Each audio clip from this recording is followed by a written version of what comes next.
दोस्तों, स्वागत है आपका आपकी अपने YouTube channel the competition hub पर।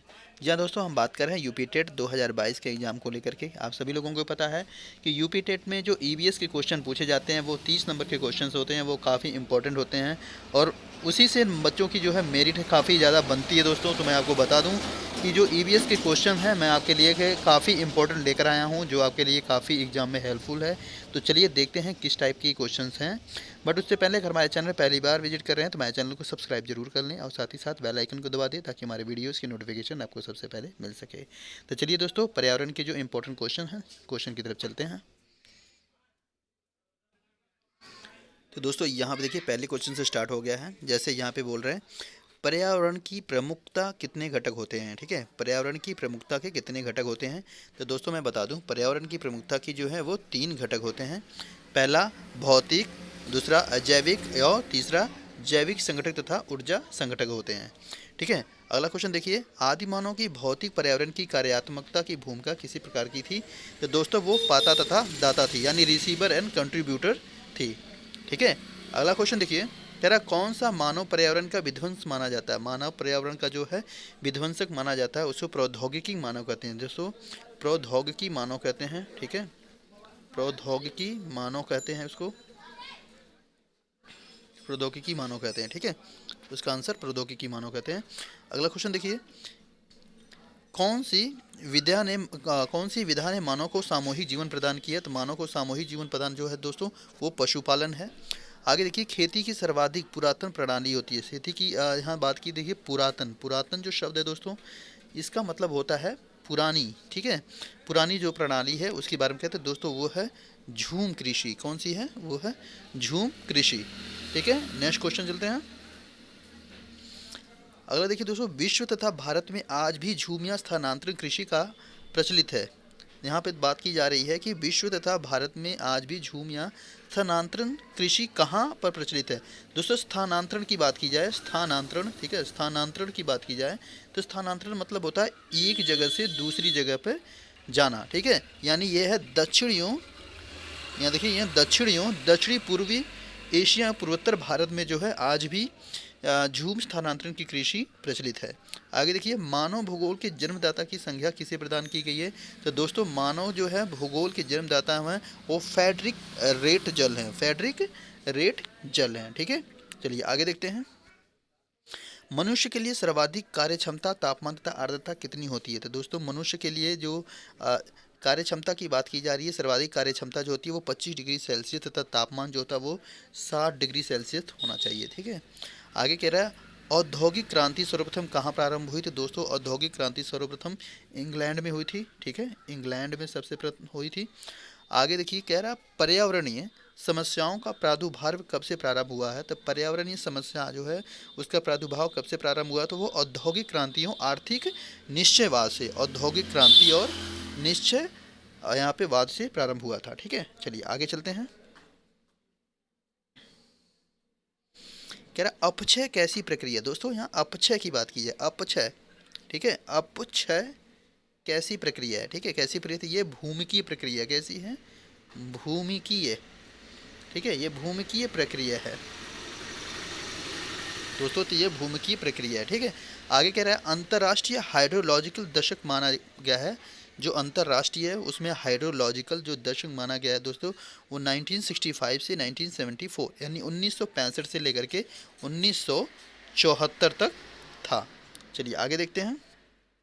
कह रहा ओजोन स्तर के चरण का पता सर्वप्रथम किसने द्वारा लगाया गया था। तो ओजोन, आप सभी लोगों को पता है दोस्तों कि ओजोन जो होती है वो हमें हमारी जो त्वचा कैंसर को मतलब बचाव करती है। तो ओजोन जो होती है सबसे पहले पता जिन्होंने लगाया था वो थे जोसेफ फॉरमैन थे, और इन्होंने 1985 में लगाया था। और ये कहाँ के लिए थे, ये इंग्लैंड के थे। कहाँ के थे, ये इंग्लैंड के रहने वाले थे। ठीक है, तो आप ये चीज़ जान लीजिए, उनका नाम था जोसेफ फॉरमैन। ठीक, चलिए आगे देखिए, कह रहे हैं क्लोरोफ्लोरोकार्बन के बाद ओजोन स्तर का दूसरा प्रमुख विध्वंस कौन सा यौगिक है। ठीक है, ओजोन यानी क्लोरोफ्लोरो के कार्बन के जो बाद जो ओजोन स्तर का जो दूसरा आता है वो कौन सा यौगिक होता है। तो उसको कहते हैं दोस्तों नाइट्रोजन ऑक्साइड। ठीक है, उसको बोलते हैं नाइट्रोजन ऑक्साइड। आगे देखते हैं। यहाँ पे देखिए दोस्तों, भूमिगत जल के दोहन के कारण संसार का कौन सा शहर सर्वाधिक प्रभावित हुआ था? तो दोस्तों यहाँ पे आपको बता दें, भूमिगत, भूमिगत का मतलब होता है जो भूमि के नीचे, पृथ्वी के नीचे, भूमिगत जल के दोहन, दोहन का मतलब समझ लीजिए कि जो उसका ज़्यादा से ज़्यादा मात्रा में निकालना, यानी खपत की बारी की है। जल के दोहन के कारण संसार का कौन सा शहर सर्वाधिक प्रभावित हुआ था? दोस्तों ये है बुकलीन। कौन सा है? बुकलीन, ठीक है, ये बुकलीन है। अब बुकलीन कहाँ पे है? यूएसए, यूएस, ये यानी यूनाइटेड स्टेट ऑफ अमेरिका में ये एक ऐसा शहर है बुकलीन जहाँ पे भूमिगत जल के दोहन का कारण संसार का सर्वाधिक प्रभावित हुआ था। ठीक है, चलिए इसी तरह से और भी क्वेश्चन की तरह चलते हैं, आगे की तरफ बढ़ते हैं। देखिए अगला क्वेश्चन, दक्षिण पूर्व संयुक्त राज्य अमेरिका का नरक किस नदी को कहा जाता है? अमेरिका का जो नरक की बात की जाए दोस्तों, तो किस नदी को कहा जाता है? वो है टेनेसी नदी। कौन सी नदी है? टेनेसी नदी को अमेरिका का नरक नदी कहा जाता है। ठीक है, आगे देखिए, भारत की दामोदर नदी परियोजना किस नदी परियोजना की अनुकृति है? तो दोस्तों ये है टेनेसी घाटी, जो 1944 में US United state of America में जो थी इसकी परियोजना का अनुकृति की गई थी। आगे कह रहा है, विश्व की सर्वाधिक अवसाद का परिवहन करने वाली दो नदियां कौन सी हैं? अवसाद जो होता है, जो उसका जो निचला सतह होता है उसको हटाने के लिए कहते हैं, उसको क्रमशः योलो जो चीन में है, यूँ गंगा नदी। अवसादी जो होती है विश्व की सर्वाधिक, जो दूसरी चीज़ों को, जो पानी की लवणों को हटाया जाता है, वो येलो जो चीन यूँ गंगा नदी में है। ठीक है, अगला क्वेश्चन है, उत्तर भारत की अर्थव्यवस्था का मेरुदंड है? तो उत्तर भारत की जो अर्थव्यवस्था की जो मेरुदंड है दोस्तों, मेरुदंड का मतलब होती है रीढ़ की हड्डी, यानी उत्तर भारत की जो अर्थव्यवस्था है उसका जो रीढ़ है उसका वो है गंगा नदी। ठीक है, आगे कह रहा है, मिस्र किसकी देन है? मिस्र दोस्तों आपको बता दें, मिस्र जो है वो नील नदी की देन है। ठीक है, नील नदी की देन है वो है मिस्र। ठीक है, चलिए आगे देखते हैं। अगला क्वेश्चन देखिए, पश्चिम बंगाल का शोक किस नदी को कहा जाता है? दोस्तों ये बहुत ही इंपॉर्टेंट है, वेरी इंपॉर्टेंट क्वेश्चन है, वेरी इंपॉर्टेंट क्वेश्चन है। ठीक है, विश्व में यानी पश्चिम बंगाल का शोक किस नदी को कहा जाता है? तो दामोदर नदी को कहा जाता है। अगला क्वेश्चन देखिए, किस नदी को बिहार का शोक की उपमा दी गई है? दोस्तों बिहार की शोक की उपमा को कोसी नदी को दी गई है। किसको दी गई है? कोसी नदी को दी गई है।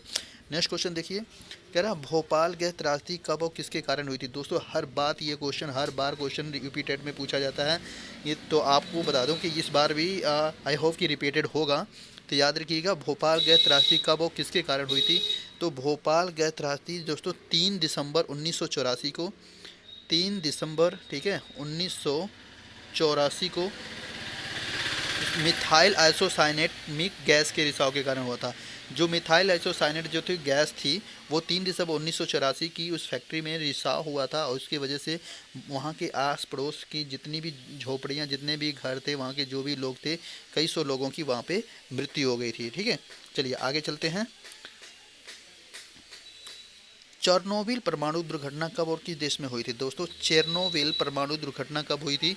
तो दोस्तों ये 22 अप्रैल 1986 को यूक्रेन के चेरनोबिल में हुई थी। याद रखिएगा, 22 अप्रैल 1986 के यूक्रेन के चेरनोबिल में हुआ था। अगर देखिए, 3 माइल आइलैंड दुर्घटना क्या है? दोस्तों ये आप इंटरनेशनल क्वेश्चन है, बहुत ही इंपॉर्टेंट है। 3 माइल इंग्लैंड आइलैंड की दुर्घटना क्या है? तो यह यूएसए के परमाणु ऊर्जा संयंत्र की सबसे बड़ी दुर्घटना है, जो 28 मार्च दोस्तों 28 मार्च 1989 में पेंसिल्वेनिया में 3 माइल परमाणु ऊर्जा उत्पादन केंद्र पर हुई थी। जहाँ पे ऊर्जा का उत्पादन होता है, यानी परमाणु बम का उत्पादन होता है, वहीं पे ये घटना घटी थी। आगे देखिए, अगला क्वेश्चन है, धारणीय या स्थायी विकास की अवधारणा के सर्वप्रथम प्रतिपादक कौन थे? तो दोस्तों यहाँ पे धारणीय है तो वो तो ब्रटलैंड 1987 में, जो ब्रटलैंड थे 1987 में, इन्होंने धारणीय या स्थायी विकास अवधारणा की सर्वप्रथम प्रतिपादक किया था। ठीक है, आगे कह रहा है, स्थायी विकास के नियमित संयुक्त राष्ट्र का सम्मेलन कहाँ आयोजित किया गया था? तो दोस्तों जोहान्सबर्ग 2002 में स्थायी विकास के नियमित संयुक्त राष्ट्र सम्मेलन का आयोजित किया गया था। अगला क्वेश्चन, स्थायी विकास शब्द की पहली बार प्रयोग किसने किया था? दोस्तों यहाँ पे बात करें, स्थायी विकास शब्द का सबसे पहले प्रयोग कहाँ हुआ था? तो जो किया गया था उसको कहते हैं IUCN। क्या कहते हैं? IUCN। ठीक है, आई का मतलब होता है इंटरवेंशन, यू मतलब होता है union for conservation of nature and natural resource. ठीक है, इसने अपनी विश्व की रणनीति की रिपोर्ट में इसको सम्मिलित किया था। दोस्तों ये थे आप लोगों के लिए कुछ बहुत ही खास इम्पोर्टेंट ईवीएस के क्वेश्चंस और इसी तरह के और भी क्वेश्चन के साथ मिलते हैं नेक्स्ट वीडियो में। तब तक के लिए बाय बाय, टेक केयर। और हमारे चैनल को सब्सक्राइब ज़रूर कर लें अगर पहली बार हमारे चैनल पर विजिट कर रहे हैं तो। तब तक के लिए आप लोग अपनी पढ़ाई पे ज़ोरों शोरों के साथ करिए, क्योंकि आप सभी लोगों का जो है यूपी टेट का एग्ज़ाम 23 जनवरी को होने वाला है। ठीक है, तो मिलते हैं नेक्स्ट वीडियो में। तब तक के लिए बाय बाय, टेक केयर।